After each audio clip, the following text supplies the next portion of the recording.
Me oleme Tallinna Kunstigümnaasiumis. Me oleme koolis, mis on 6 aasta jooksul kasvanud 100% õpilaste arvu poolest suuremaks. Me oleme koolis, mis on võitnud päris mitmeid haridusuuendusi nii personaliteemadel, nii õppeteemadel, nii lastevanematega koostöö arendamisel. Mis siis meil vaja on? Meil on vaja sind, matemaatikaõpetaja, kes tahab ka asju teha teistmoodi, nii põhikoolis kui ka gümnaasiumis.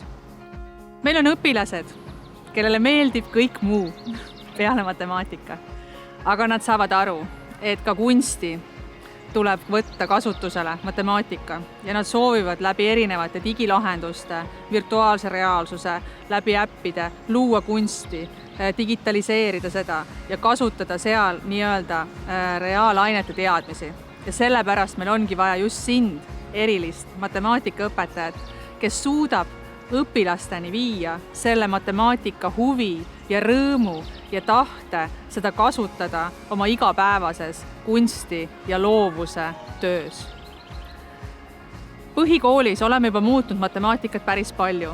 Meil õpivad õpilased üle lennu koos alates 3. klassist ja valivad ise omale matemaatika teemast lähtuvalt rühmi, huvipõhiselt, teemapõhiselt, sisupõhiselt ja meetodite põhiselt. Õpetajad töötavad seal koos ühtse meeskonnana ja neil on töökoormuse osas 1 koosolek nädalas, kus nad saavad koos asju kokku leppida ja planeerida. See kusjuures vähendab iga õpetaja töökoormust. Küll natuke, kuid asi seegi. Gümnaasiumis on meil kursused nii-öelda trimestripõhiselt, ehk siis süvendatult saab anda matemaatikat ja tegeleda ühe teemaga.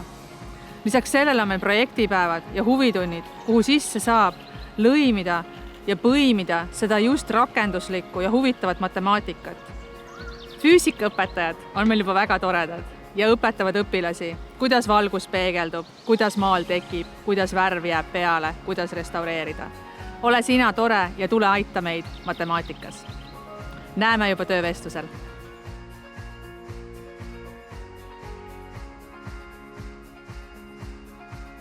On arusaadav mõistel, et okei, sa ei mõista, aga mida sa ei mõista? Okei, saan aru, seletad täpsemalt ja...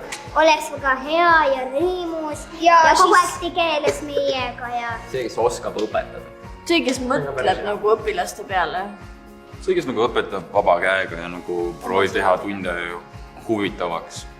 Aga nagu mitte nagu sund huvitavaks. Loominguline, väga loominguline, väga siuke impro. See, kes ei pahanda meiega ega ole kuri, vaid on meiega hästi rõõmus ja tore. Ja me oleme sama asja talle vastu ka.